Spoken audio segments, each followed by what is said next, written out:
Sie hören Sport und Musik. Das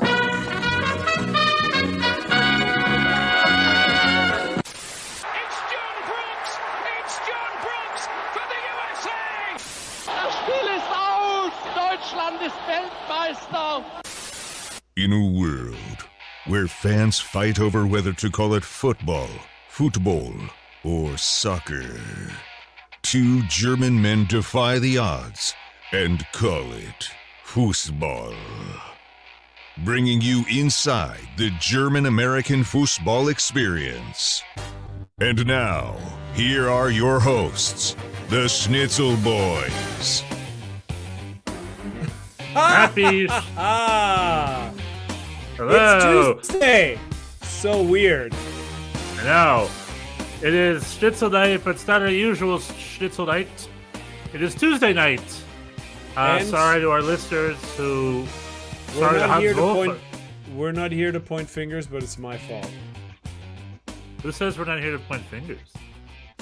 Well, I'm pointing the finger at myself. There you are. Well, I tried to do the announcement on our streams. I don't know how that works. Hans Wolf, hello. So you're in the chat. I saw you commented yesterday. Oh yeah, maybe this from. It says 6:05. I think this maybe this from yesterday. 9:05. That would be from the future, because that was on when I logged in. So I think that's from yesterday. Ah, gotcha. Yeah, I saw that because I put a post out on the streams, but I guess it didn't publish my post. I don't know how that works. I did my best to do the announcement, and hopefully you found the announcement. And if you didn't, I apologize. Let's be better at finding a way to communicate that. I was in Colorado. What? You were in Colorado yesterday? I was in Colorado yesterday. I got back today. Such a rambling man. I try to be. Well, my wife had a big birthday. I'm not gonna say how old she is because she does not enjoy that. But she had a big birthday, and so I surprised her with a trip to Colorado. We went to Red Rocks. I don't know. You're not a big concert person, I know. You don't go to a lot of shows. I used to go to a lot of shows. Not as much now. But anyway, there's a venue called Red Rocks, the Red Rocks Amphitheater that's outside of Denver. That is a beautiful, legendary concert venue. The Beatles have played there, and many people have played there. And we went to see Yes, a band that she likes. So that's so you flew all the way just for the one band? That's in Colorado? Cool. Yeah, we went on a hike. We went for a couple days. It was a nice, it was like a long weekend. Look at you. That's so nice. It's a really beautiful venue. It is, it's in the middle. Is that the thing? This might be a little, did Brian Regan just do his special there? I don't know if you know who Brian Regan is. I don't know. I don't do concerts, but I know comedy. Brian Regan is a very well-known American comedian. And he has a special that came out a couple months ago called Brian Regan Live at Red Rock. And it's this beautiful venue outside amongst the mountains. Yeah, that's it. Oh, I thought that was in Vegas. So that's in Colorado? That's just outside of Denver, yeah. Ah, okay. Well, I saw the Brian Regan special. Oh, there is a red. I mean, there is. You're not wrong in the sense that there are Red Rocks in Las Vegas as well. Yeah, I drove through them once. I thought it was the same thing. Yeah, no, this amphitheater is different. This is different Red Rocks. Also red, but different state, and they have this venue. Yeah, it's called Brian Regan on the Rocks. Let me just double check if that's this place where he's at. Yeah, it was really, really pretty. It's like out amongst the rocks, out in the middle of like a national park, right? It's a really beautiful place. I had been there on my way to the airport from after Old Man Ski Camp that I went to a couple of years ago, also in Colorado. And on the way back, I kind of had a little time to kill, and I stopped there and watched the sun go down. I mean, it's an amazing place. And so I thought, yeah, this is, if there was ever a show to see that I would be interested in, I would love to go. And so, yeah, and this just worked out because this band is a favorite. And last year they played in New York, but we couldn't go because my friend got married. And then this year they are not playing in New York. So we went to Colorado. Anyway, So Brian all of Regan's that. show was at the Tuacan Amphitheater in Utah. So it was that's a not whole at other. that place. Interesting. Okay, I guess there's other ones. This is unrelated. It's It's at a the cottage Tuacan industry of rocky amphitheaters. They have them everywhere now. A lot of red rocks. A lot of red rocks. So I hear you crickling and a crackling. By the way, is there you could You double are? check? I mean, it could just be me with my internet. But maybe double check that your microphone's plugged in nice and good. Okay, well, let me do it. Other side there. There you go. In and out. Hello, hello. There 1, you 2, go. 1, 2. Okay. Yeah, still crackling. Let's just double check. You're plugged in nice and hard, right? That's what she said. Oh boy. Oh. Okay. What? What? That's what she said. Jokes. All right. We have. I don't know. Am I crackling? I'm doing everything crackling. the same. Doing everything the same as I always do. Yeah. Maybe it's just. Hopefully, it's just me. We'll see. If we had. Yeah. Anyway, that's where I was. Is this so? What should we do? If you hear it, I don't hear anything over here, but that doesn't mean anything. I'm listening to a mic. Just keep going. I don't think I can do about it. It's just every now and then I hear a crickle, a crackle. And to me, that means a Wackelkontakt. Ein Wackelkontakt. Wackelkontakt is German for wiggly contact. A loose connection. Yes, a wiggly loose connection. a That was called a wiggly contact. Wiggly contact. That's what that is. Anyway, so apologies for my absence. It was for the good cause of birthday bliss, providing birthday bliss. Well, it gave us an extra day so we can watch we can know the outcome of the HSV Stuttgart results before we started, as their leg 2 was yesterday, Monday, I believe. And Stuttgart won. The first round was Stuttgart 3-0. The second round was Stuttgart 3-1, right? It was a total blowout. It wasn't even close. He crushed it, yeah. Stuttgart. So just HSV struggles, and they just don't have a quality side anymore. They have officially converted into a second division quality side. By the way, whenever you go on Google and look up results, all the final results, I just put in VfB Stuttgart, a bunch of fireworks go into your screen. If you put in Stuttgart, your screen just gets covered in fireworks. Go on Google and put in VfB Stuttgart. And then put in RB Leipzig and put in Bayern München.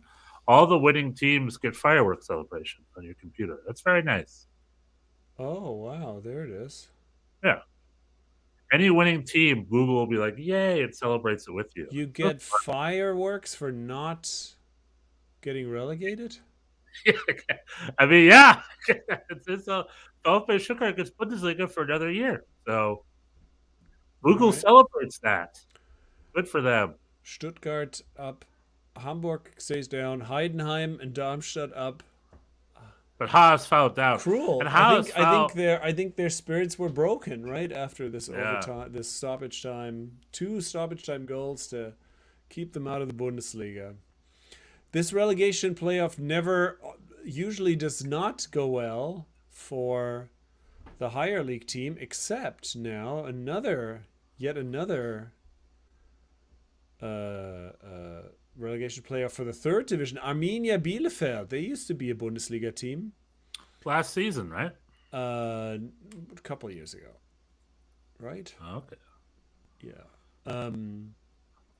They were a Bundesliga team. They were definitely contenders when I was a younger person. I've spent some time in Bielefeld, so I have a little bit of a soft spot for them.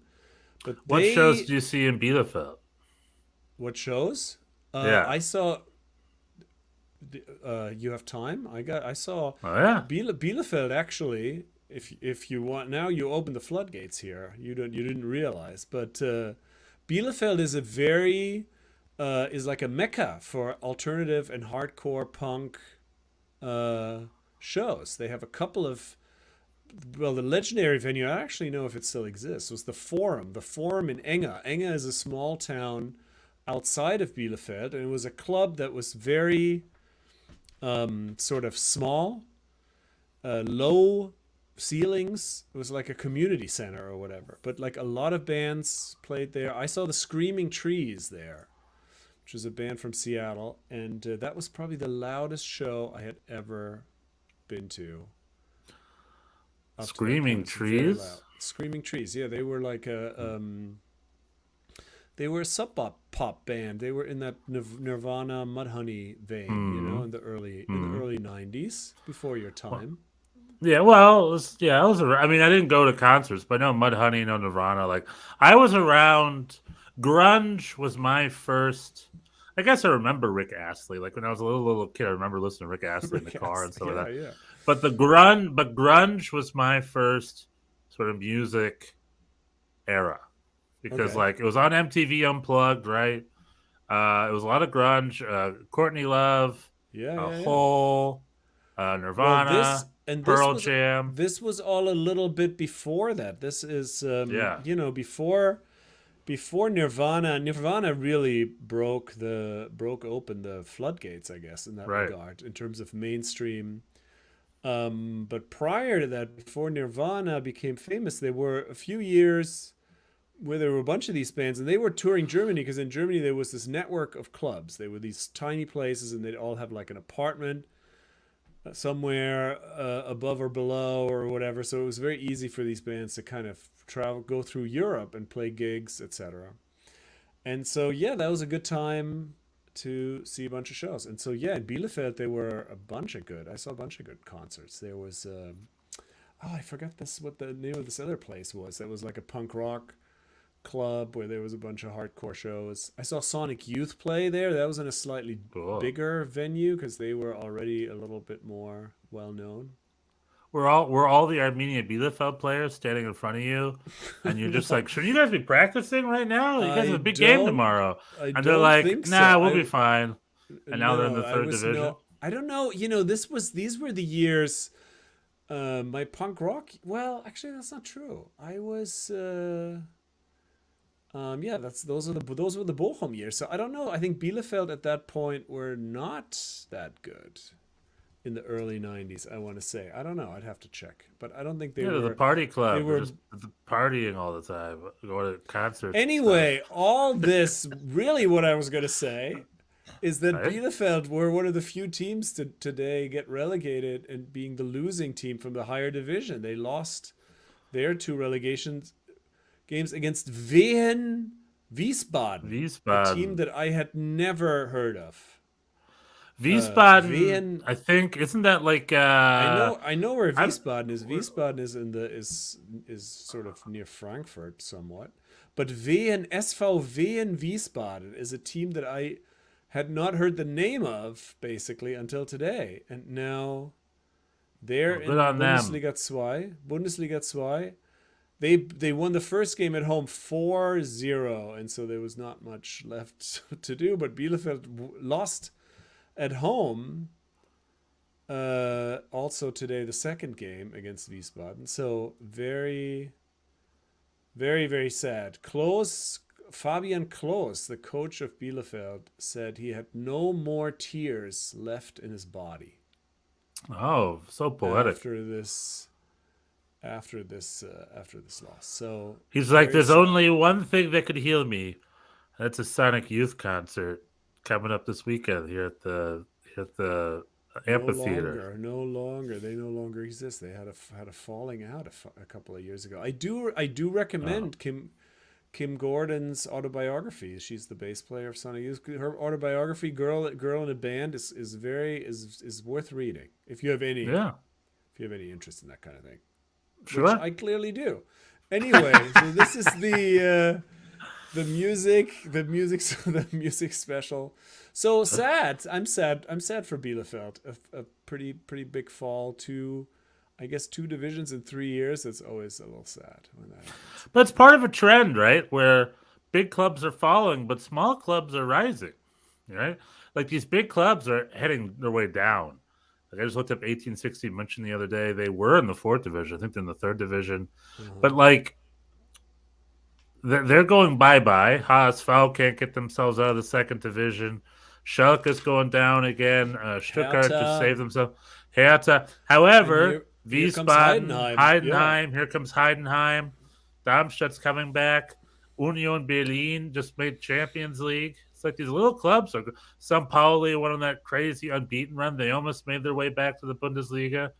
And St. Pauli is very much a lower league club. There's nothing Bundesliga about St. Pauli. But they were only one spot off, I think, at the end of the season. So it's interesting. Little clubs, thumbs up. Big clubs, thumbs down. Something's going on. I don't know what's going on. The little clubs are wiser, perhaps, or they're playing a little more energy, or what? I don't know what's going on. But yeah, I don't know. It's just this fun trend where these giant clubs are tumbling, and then these clubs that play in like 10,000 seater stadiums, just roaring through. We have this in the Premier League too. Luton Town has made the Prem. They have a very small stadium. They had it's hilarious. On the TV, I saw a little bit of one of their playoff games, and the stadium is so small that to get to the sideline, the near sideline, the camera basically shoots straight down. There's no depth. There's really no depth to the stadium for the camera to be sort of further back. The camera has to shoot straight down to see the near sideline. It was crazy. Anyway, the beauty of that stadium. That's in England. And it is in England, but if you look at an aerial view, they literally built it right in the middle of like a little neighborhood, and just all the houses' backyards are just up against the stadium. And if you're in the upper row and you turn around, you're looking right down to someone's personal backyard. It's a cool. You don't get that here in the States. It's a very English stadium where they just shove stadiums wherever they can. Here in the United States, we have building codes and stuff, and we could never do that. But in England, they're like, screw your building codes. We built this 150 years ago. The NYCFC stadium supposedly is going to be part of it. I mean, it's not going to be like that, obviously, but it is going to be part of a housing development. There's going to be all kinds of stuff. Until you're only 10 rows up and you turn around, there's a bar, and you're literally inside a personal guy's barbecue in their backyard. It's not going to be the same. There's that's not what. You gotta see these photos. Like, literally, it's like you're just right there. In Portland, there's that gym. I saw there's a gym where people can look onto the field from there. During game day, is there an extra fee? It's like I don't know. There were definitely people in there when it was the MLS Cup final, so it wasn't just any old game. And there were people just jogging, like running on the treadmill. Just doing their thing. Some of them were looking, but I guess not everybody cared. I don't know. Weird. They're like, call me when it's a USL final or something, and they left. Something. Call me when it's a double A championship. Cool. Yeah. Well, anyway, little clubs crushing, big clubs falling. Like, the whole Northwest, when Bremen was relegated, there were no northern clubs in the Bundesliga, which is weird. Now there's just Werder Bremen, who made their way right back, and they had themselves a good season.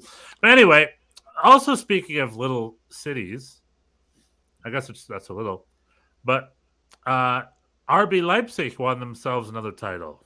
And this is a club that has very little history. Two in a row. The most hated club in Germany. People doubt that they have any real fans and all that nonsense and yada yada. But RB Leipzig wins 2 in a row. Tell a German soccer fan from the 80s that RB Leipzig won 2 in a row and Heidenheim's about to compete in the Bundesliga while Schalke and HSV whittle around in the 2nd division. That's what's what I mean? Times are a-changing. Also tell them that Bayern München won 11 seasons in a row. See what they have to say about that. Well, Bayern München now is going to win forever. You've heard it here first. No other team will ever win the Bundesliga ever again. As long as that could very well be accurate. If BVB doesn't want to step up, and the only club we have in our sights is RB Leipzig, but for whatever reason they keep underperforming. They just lost Nkunku to Chelsea, and we'll see what they do next year. Maybe Timo Werner can be back to his former self again. I don't know. Timo Werner is still sort of a shadow of his former self, but that's for next season. This cup final was sort of a snoozer, wasn't it? It Yeah, was not. There was the not U.S. a Open lot Cup is of. on. Right? There was not a lot of. Not a lot going on. It was kind of. It's kind of boring. It was kind RB of Leipzig boring, came in favorites, and they had a good, confident game. They but scored they themselves. did not really. I mean, the first goal was kind of lucky. It was deflected twice, and then the second goal was not lucky. It was very nice. But up to that point, Mario Götze had a good chance. I remember hit the goalie, but other than that, it was not a lot of stuff. Not a lot of action. It was a lot of it was a pretty quiet. It was a pretty quiet game. But RB Leipzig won as predicted by me. Yeah, well done. You did it right. I did it wrong. I wanted Oliver For once. Glasner to win another title. For He did once. not on his goodbye. And RB Leipzig won 2 cups in a row. It's a good start. Those are in RB Leipzig's entire Bundesliga history of 6 seasons or whatever it is. These 2 cups are their only titles they've won, I believe. So it means a lot to them. Shout out to Tara Devi West, one of our Schnitzel Cup regulars. She'll be excited. But the big question now for RB Leipzig, their next step is, are they ready to mount a title challenge for next year? One will see. Without Nkunku, it's hard to see. But in typical RB Leipzig magic, they probably have a couple of new guys waiting in the wings. So they got these guys ready to go. With Caden Clark, anything is possible, I say. Oh boy. Caden Clark forcibly returned to RB Leipzig after his loan was over, and there's absolutely no reason he is there. He should be with the New York Red Bulls. I mean, they signed him early to some excitement, and then he had an injury and a surgery, and he's never been the same since. So they loaned him back, and he came off the bench for us at New York Red Bulls, and we could use him. He's a great player for us. We'd love to have Caden Clark. He's one of ours. But RB Leipzig's like, we can't extend another loan. We paid a lot of money for this guy. So they pulled him back, and now he's just on the books at RB Leipzig, training week in, a week out, making the bench, I think, here and there, but he's not playing. So I don't know. I don't know what they're doing with our Caden Clark. Caden, come back home. You're part come back of home. Yeah. Well, we can. I had some things to say about an hour number 2 about these. You know, I mean, we can talk about it now too. The whole being part this is of RB a bigger, Leipzig. being part of a bigger. Well, but you're part. You know, you're kind of surplus. It's like you're in service of the bigger team, right? Who is Caden Clark? Well, the Red Bull New York has to eat shit if the RB Leipzig says they do. Well, this is only the second time we've loaned a player, so it's like since 2006. I mean, yeah, that's hour 2. We get this whole feeder club, blah blah blah. It's like feeder clubs feed. We fed nothing. They took Tyler Adams, sure, but Tyler Adams was great. He was a good player. He would have gone anywhere. And then he did. He ended up in England. And now they took Caden Clark kind of in that vein of like, if you got a cool youngster, we'll take him. Because like Brendan Aronson and was kind of in that vein. And like, I guess Salzburg did take him, but he was from Philly. And then Paxton Aronson was taken by Frankfurt. So it's not just all, German clubs coming in scout. The direct New York Red Bulls to RB Leipzig path represents 2 players. Tyler Adams, and now Caden Clark. And Caden Clark was a mistake. That was like they struck the iron a little too early with Caden Clark. How old is he though? It's not made. It's not. This is not. The jury's out, right? We don't know yet. Don't know what. I mean, he could still something. He could come around. I hope so. I mean, he was a youngster. He was like a really exciting young player. He was great. How old is he now? He's 20, maybe. 20. Okay, so was he at the U20s? I don't know. So we don't know. Yeah, he's still young. It's not the end of the world. It's just for me. Yeah, he's 20 years old. Like New York Red Bulls needs players. We could use him at the New York Red Bulls. At RB Leipzig, he's more than surplus to requirements. I think they signed him. Like his whole point was a year or 2 ago. He was supposed to be the next big thing. And then after his surgery, he dropped off. But the RB Leipzig already spent money and signed the contract. So then they loaned him back to MLS, which was a ridiculous. You know how MLS works. They had to go through the lottery or something, pay a lot of money. Right. They had to that ended up costing also a lot of money in a way that Red Bull didn't want. And now the load is over, and it's like he has no choice. He has to go fulfill his contract for a bit over in Leipzig.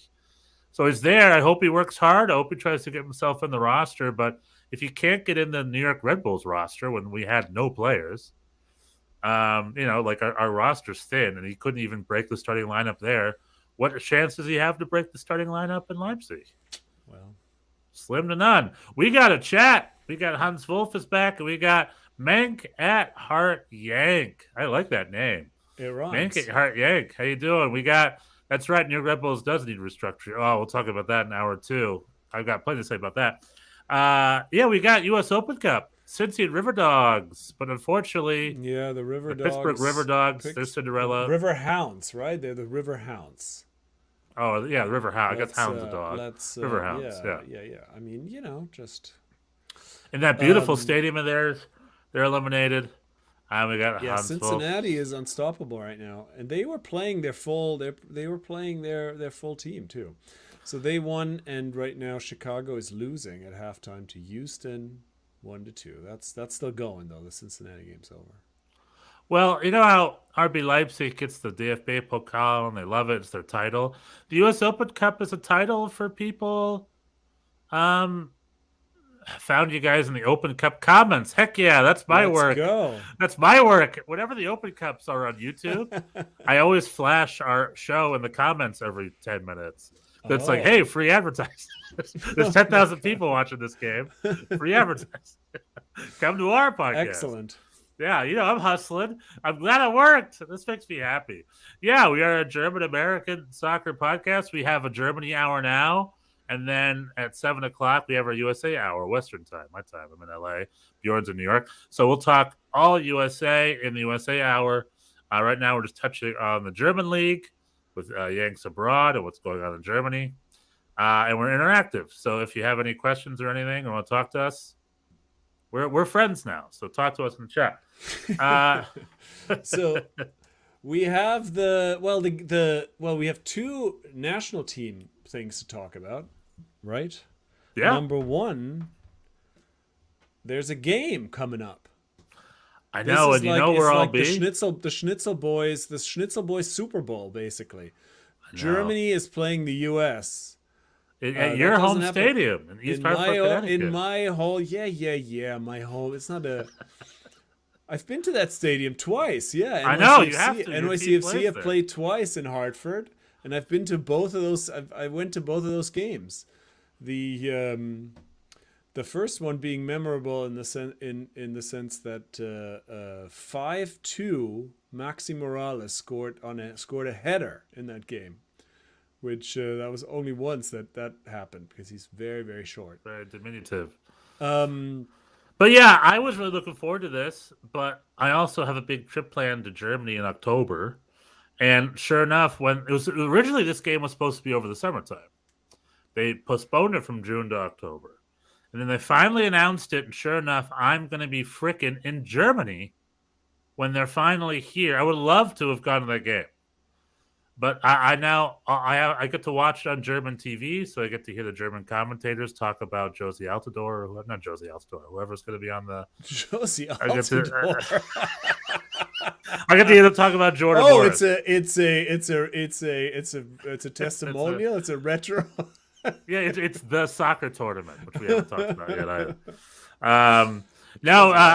Yeah, it's a real shame. I would love to have been there, and frickin' of all. So October 14th, right? October 14th. East Hartford, Connecticut. And apparently that's a big deal for Germany because right in the middle of the Bundesliga, they're taking all these Germans, flying them across the Atlantic to play friendly in the U.S. I guess the idea is to kind of get familiar with, because they're the next host of the World Cup, so they're trying to come over here. I don't know why Hartford. I mean, that is a nice stadium, but it's not exactly. I think German USA played there before. Really? I don't know. Okay. It's near New York. A lot of Germans will be there. I don't know. I mean, if you have to think of, you're going. If I was, if I was in town, I wouldn't be going. I mean, as far as German nationally come to the United States, what are the cities you think of? New York City is definitely probably high up there. You think maybe Chicago? I know Bayern München usually does Chicago. You think maybe Ohio? Maybe they do okay in a place like Cleveland or something. But like, I don't know. It's really just New York, right? Vegas would do well because of all the tourists, all the German tourists that taking the game while they're there. Germans are everywhere. Yeah, Really. Florida. They probably put a game in Florida and they'd show up. Anyway, yeah. But New York City, because East Hartford, Connecticut is essentially like, if you live in the New York metropolitan area, East Hartford, Connecticut is sort of in your area. It's just up north. So like I think it's a good venue to pull people out from the city, I think. Maybe. Well, we're gonna see. I'm excited about it. I keep waiting for tickets to be available. It's going to be good. Now, more imminently, we have 3 games coming up, 3 friendlies, right? Against the Ukraine, Poland, and Colombia. Nice. Over the next Monday is the first one, and then it's the 16th and the 20th. And one person who didn't get picked for the squad for these games is Niklas Süle. Yeah. I mean, he spent the season with BVB. I think he had injuries, right? Or he wasn't a regular starter for them. Well, he was playing the last few games, and Hansi Flick came out and said something to him, and we're gonna hold on. I'm gonna play my little tune here. Sprachgefühl.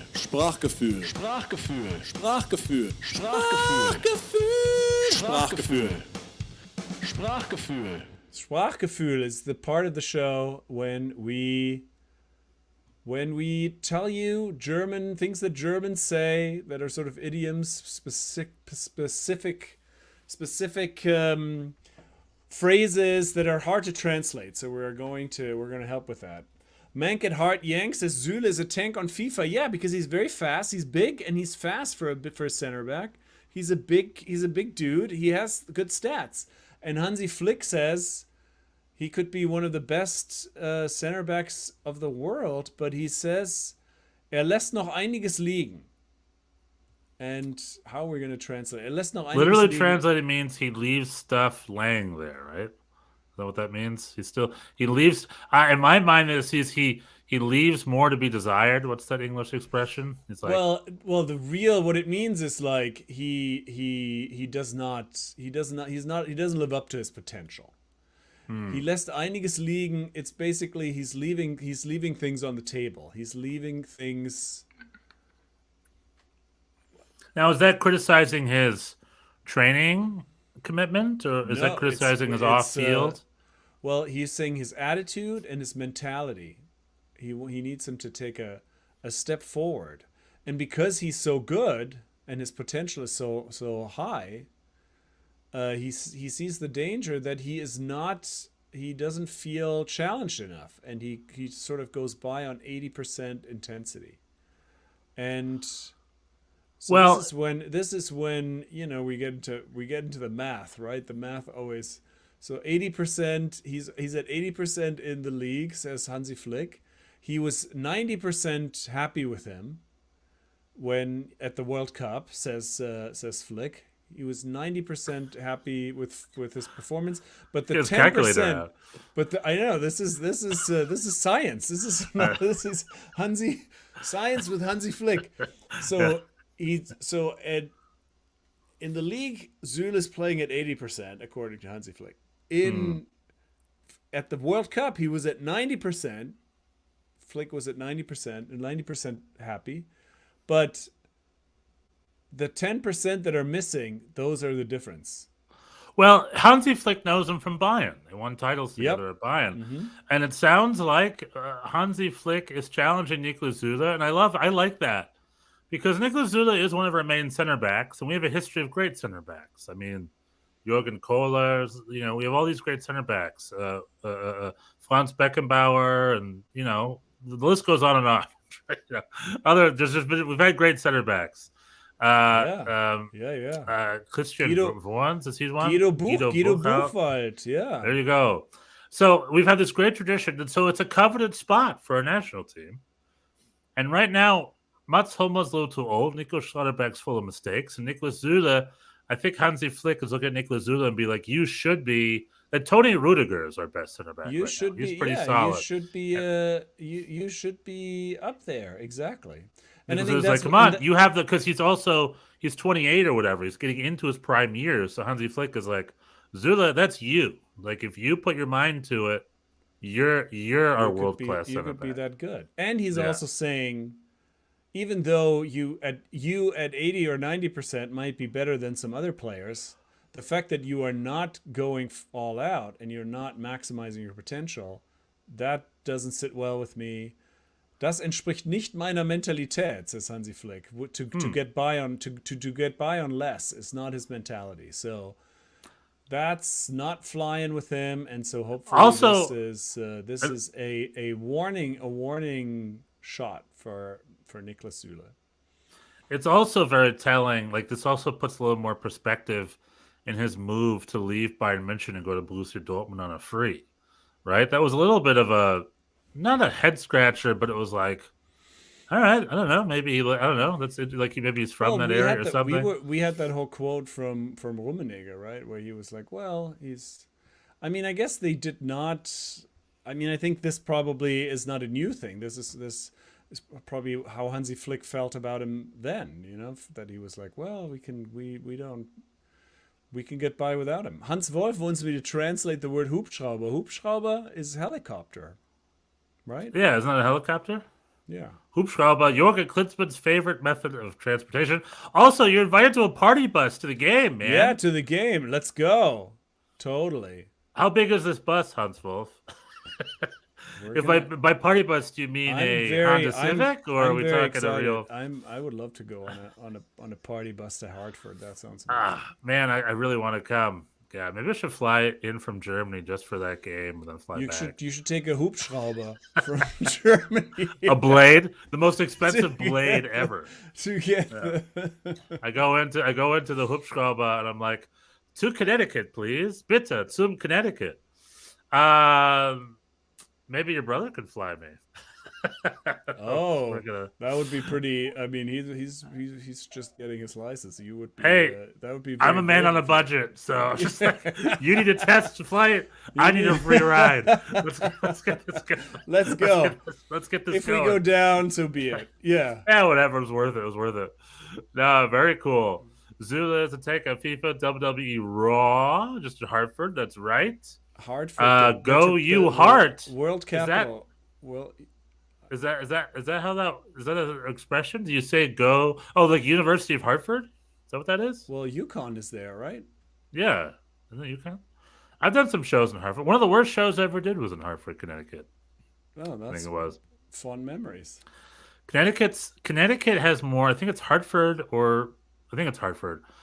has more Fortune 500 HQs than anywhere in the world or something like that.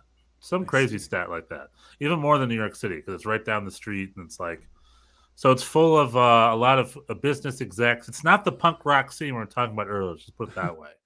When I went to do my comedy show up there, I think they were expecting Carrot Top, not scene work, the kind of stuff we did. I was like, okay. So we had to do 3 in a row. It was way too sophisticated. And then they canceled our second and third show that we're supposed to do there. Oh, no.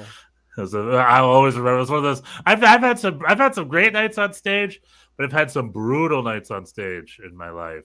Chicago was a pretty rough show once, but we don't have to get into that. The low points of your comedy career. The bus will be 25 to 33 passengers. 11 packs. What is? On standby for certain. I mean, this is going to be wow. Epic. That's 2 party buses. Amazing. That's 2 party buses. Yeah, UConn Stadium. Is the East Hartford, Connecticut stadium? That's the UConn Stadium, right? Is that their football stadium? Pretty much. Shows you how little I know about college football. That I don't know. I've been to the soccer stadium. I've been to a couple times. Other than that, I have not spent a lot of time in Hartford. I've driven through there a bunch of times on the way to Vermont. Yeah. But I don't have. It's then then the next town. It's close to Massachusetts, obviously, and then once you go to Massachusetts, there's Springfield, and Springfield has the Basketball Hall of Fame and a casino and. Comedians, they say, are kind of kooky by nature, like us goalkeepers, says Mankenhart Yank. You have to be nuts to try to be one. Yep. Well. Oh, you're a goalkeeper. There you have it. There you have it.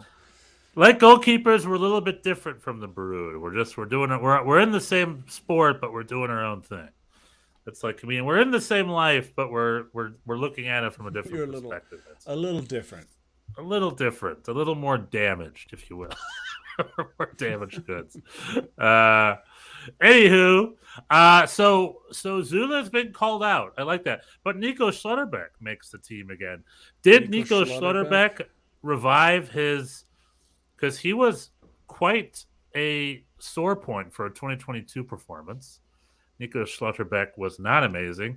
Do you feel he spent the rest of the season making amends? Well... He's an interesting player, right? Because you see him, like you see why people would like him on their team. You know, he's good. He's a good passer. He's very has a good work rate, but he also is terrifying sometimes. You know, like he's just on the national team, especially as a center back. He at times just like does crazy stuff, and you that makes your heart skip a beat, and not in a good way. And so, I mean, he was sort of responsible for that goal, for Takuna Asano's goal against Japan in the World Cup, and he definitely improved. I felt like in the later. I mean, he also had some injuries. He was a little bit in and out. I mean, I think he deserves to make the team for sure. He's one. You know, what do they say? One to watch. He's one to watch. But yeah, we'll see. I mean, that's just the thing about that position, right? At center back, you just gotta you can do 100 great things in a game, and then you do one thing poorly, and that makes the difference. Yeah, it's the opposite. Like the defense and the offense is opposite. In defense, you have 99% great game, and then 1% lapse of judgment, then you're a villain. Yeah, but exactly. if you're an attacker, if you have 99% sloppy game, but then 1% of brilliance, you're a hero. Yeah, so that's the difference. Our full defense is Matthias Ginter, Robin Gosens, Benjamin Henrichs, Thilo Kehrer, Lukas Klostermann, David Raum, Antonio Rudiger, Nico Schlotterbeck, Malek Chia, and Marius Wolf. Like I said, Malek Chia is the one I know the least of. He plays in the Serie A, I believe. Yeah, I cannot say that I've seen much of him. I'm happy to see Gosens again.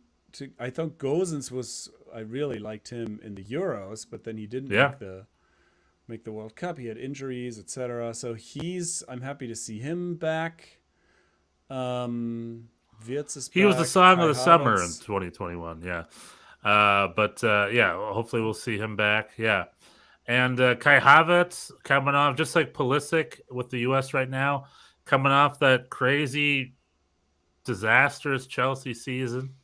Chelsea continues to break players, and they're breaking Kai Havertz. You know, Kai Havertz is linked to Real Madrid right now, and it's one of those things because Real Madrid needed number 9, but Kai Havertz is not a number 9.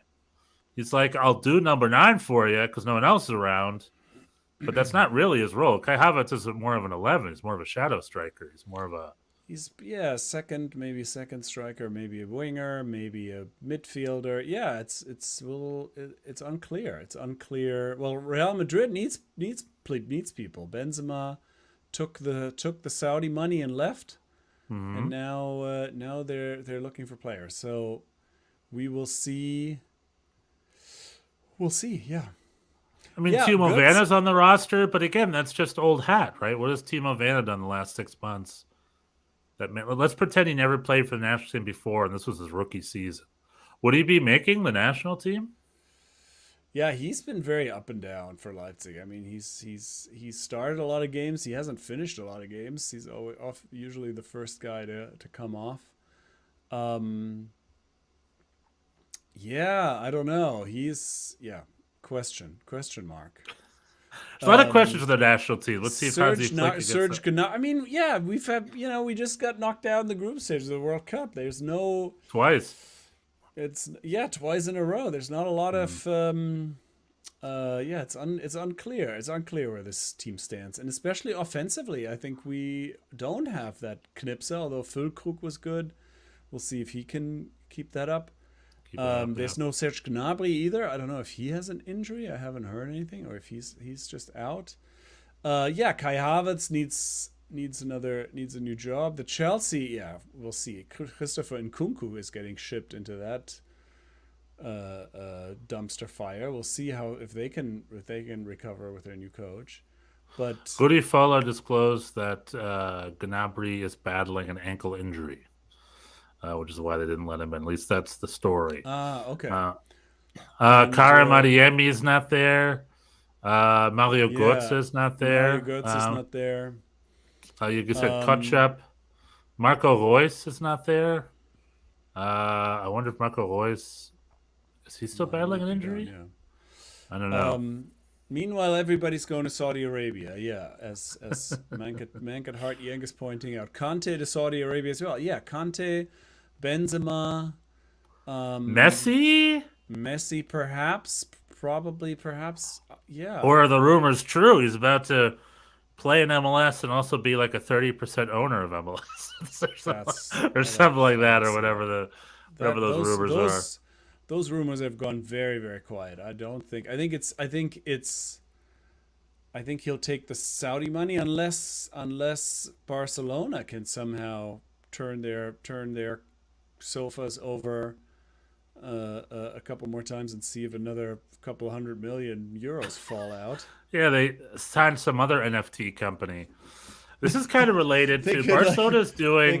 They could sell their TV rights from 20 years from now to sign Messi for another year.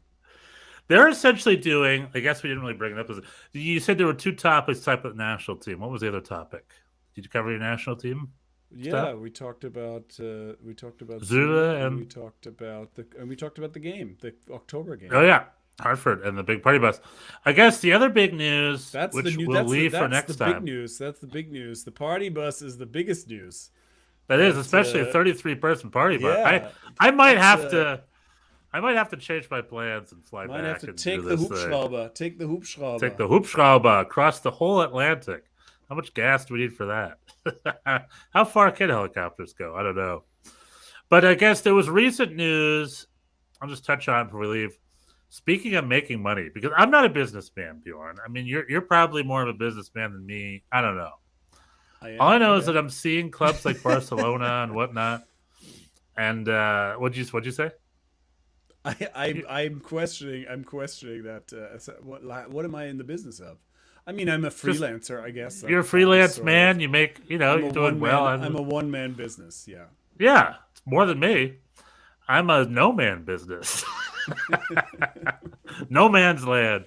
Anywho, I just never ceases to amaze me how people with money can just make more money appear. Like Barcelona's just like, we need $500 million. NFT, and we sell our TV. They just make it happen. The Bundesliga tried to do the same thing recently, under a certain committee led by Watzke from Borussia Dortmund. Mm-hmm. They tried to make like a third-party marketing company and sell the rights to a bunch of private equity firms, which I learned are different than slush funds, to just make another, $500 million appear out of nowhere, seemingly nothing. It's just like they're creating value to sell it, to make money, to invest in the Bundesliga infrastructure. I think that's what was going on. Well, however,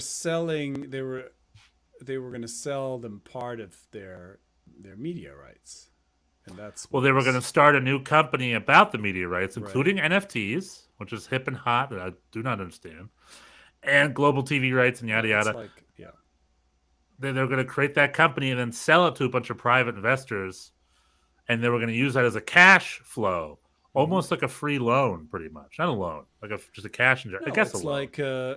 It's basically. Yeah, I mean, you're kind of selling part of your future earnings in a way, and then you're hoping that with this influx you can create more value and then increase those earnings so that you're not actually have to pay anything back, but you're just making more money, and then that's how that that works. That's not by itself. That's not on its own a shady thing. Like that's, I mean, Well, that's so. From what I understand, they have a bunch of private equity firms lined up, mainly American ones, and the whole point of a private equity firm, a slush fund is short term. Private equity firm is long term. So they're going to buy into this. The whole point is that at the end of their investment, the value of what they bought is so high, they can then sell it back to someone at a big profit or something. So the whole point is they're supposed to sell this third-party company to pay. Right. I don't get how that works. Well, I give you a different. Do you want a non-sports example, which may. My question is, how could, if they spend so much money on it now, who would then buy it at a bigger rate later? A private, like, no, but it's who's like going to buy it later? You create the idea is to create more value. Now you don't always know that works, whether that works or not. For example, the town where we're building a house in Vermont is they have been wanting to build this village at the bottom of the ski resort. It's just a big parking lot now. They wanted to build this sort of little town with and so, but they haven't been able to find a development company, a developer, because the developers say you have infrastructure, you're lacking infrastructure. Your water has problems, your roads are not good enough, and we can't make money building this village because we have to spend too much fixing your infrastructure. So now the town has gotten a loan. So the state of Vermont has this program where they're giving the money, and this is basically, in this case it's the state, but it could be this private equity company, and they say, okay, we're going to give you this money to pay for these infrastructure improvements, and then the developer comes in and builds this village, and then you'll collect more property tax, and that will pay back what we have given you. Okay, that makes so it's more. Not but so much, that's a loan from the government that gets paid back. But it's a similar. Well, they don't. They're paying. Well, they're not actually paying it back. It's just the property taxes there. But that's the idea. The idea is like you put up some money now, and then you're creating more value and more money, and then it's easy. Yeah, and then everybody wins. However, buy money with money. That doesn't always work. Is the thing. Yeah, I'm very suspect of this whole. We'll talk about it more later, but I just want to touch on that. There was a vote to say no to that. Right. In the chat, we got Glazers out. We got 51%. Yeah, the Germans are very conservative with their money, and you needed a 2/3 vote. 20 of the 36 clubs said yes, and then I think 9 clubs abstained, but the 6 clubs that said no killed it. And that was not enough. So this did not happen. And so the teams were skeptical that that this was going to work, because it's like, because they were then owed to the private equity. In the case of Barcelona, they basically they basically have sold a bunch of their future earnings to other investors, right, to basically cover their current wage bill. So this is not like creating any kind of long-term value. Like if you for example, Tottenham Hotspur in England, they have a lot of debt, but they just built a gigantic new stadium, which presumably is going to make them a lot of money. Like bringing Messi back, I mean, I don't know, how long is that going to generate income? So, well, with Barcelona, we just don't know where they're making money, and with a lot of European soccer, they all keep it a secret, and financial fair play helps them out with that. That's also a big old scam. But I mean, my opinions are my own. Let's put it that way. But let's pretend Tottenham built this giant super stadium, and opening date was scheduled for March of 2020, and they need to make income right away. No, it's a problem. Sure. Yeah. You can't, like, banking on the field. Like Schalke and Dortmund, these clubs financially have been to the brink of collapse more than once, very recently. And these are the men making that decision for the Bundesliga and wide. That's the thing, so right? Like, the fantasy is that you take all this money and they come up with. They're banking on a lot of money showing up in the future. Make infrastructure improvements and create all this new value, but you don't know. Sometimes people do stupid stuff, and then it doesn't. The other really criticism was value. different clubs wanted for different things. Some clubs wanted it. One club president wanted it to upgrade his 5G Wi-Fi, and it's like, how's that supposed to improve? How's that supposed to improve any returns moving Yeah, forward? I mean that's a thing, and this is also not unique to soccer, right? Or it's sometimes not everybody does well in business. here at bring it back to home, we have our HOA meeting in a month or a couple weeks, and I just got an email about how people want to update our electrical code, and it's just going to cost us $10,000 cash each to do that, to make sure our lights don't flicker. And I'm like, I'll take that. I don't. It's like I'm perfectly fine with my lights flickering every now and then. for 10 grand. All right. I'll save the 10. I'll say that I don't have 10 grand. How about that? Yeah, I don't know, but right. it's just I feel that there's definitely more to talk about. Maybe that'll be our topic for next week. Getting into the depths of the finance of the Bundesliga and how to fix it. How to fix it. We're now officially in the off season. Yeah, there's not much going on. We got off-field topics like finance. We got book club coming on. We may talk some German books. My book arrived. My Dortmund book arrived today. Excellent. It's a great read. All right. Well, we'll talk about that more, and we'll switch to the U.S. hour in a minute. Yeah. Yes, Mank at Heart and Hans Wolf knows the drill. But now we're going to hop into our other stream and we'll talk U.S. Open Cup. We'll talk the U.S. national team. We're going to talk. They've got. What else we talk NYCFC getting better and better. I'll talk about a little survey I did on the New York Red Bulls Facebook page that went viral, kind of, in the New York Red Bulls. We'll talk U.S. soccer over in the other hour. It's just in the opposite link. Just hop on over. I'll see you there in a minute. For the rest of us, tschüss. Bis nächste Woche.